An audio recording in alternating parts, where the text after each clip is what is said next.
एक बार की बात है, एक सुंदर चिड़िया टिंकी जंगल के एक बड़े पेड़ पर रहती थी। टिंकी हर दिन खुश रहती थी और अपने दोस्तों के साथ खेलती थी। एक दिन उसकी मुलाकात एक तितली मिमी से हुई। मिमी के रंग बिरंगे पंख देखकर टिंकी हैरान रह गई।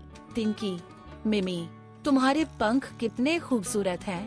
काश मेरे पास भी ऐसे ही पंख होते। मिमी मुस्कुराकर, टिंकी तुम्हारे पंख भी बहुत सुंदर हैं, लेकिन तुम्हें अपनी खुद की ताकत को समझना होगा। टिंकी ने इस बात पर ध्यान नहीं दिया और मन ही मन सोचने लगी, काश मेरे पंख मिमी जैसे होते। उसने अपने दोस्तों से भी यह बात कही। उसके दोस्त कब्बू कबूतर और टिटू तोता उसे समझाने की कोशिश करते। कब्बू, टिंकी, हर किसी की अपनी खासियत होती है। तुम्हारे पंख मजबूत और अनमोल है, तुम्हें खुद पर भरोसा रखना चाहिए। लेकिन टिंकी को यह बात समझ नहीं आई। संकट का समय, एक दिन जंगल में तेज आंधी आ गई। मक्खियाँ और तितलियां हवा में उड़कर इधर उधर बिखरने लगी। मिमी भी उस आंधी में फंस गई और एक बड़े झाड़ के नीचे गिर पड़ी।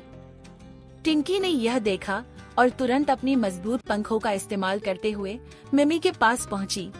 मिमी डरते हुए, मैं उड़ने की कोशिश कर रही हूँ, लेकिन मेरे पंख हल्के हैं, मैं खुद को ऊपर नहीं उठा पा रही।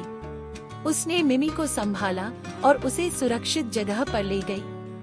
मिमी रोते हुए, टिंकी, तुमने मेरी जान बचाई, तुम्हारे पंख तो सच में मजबूत और अनमोल है।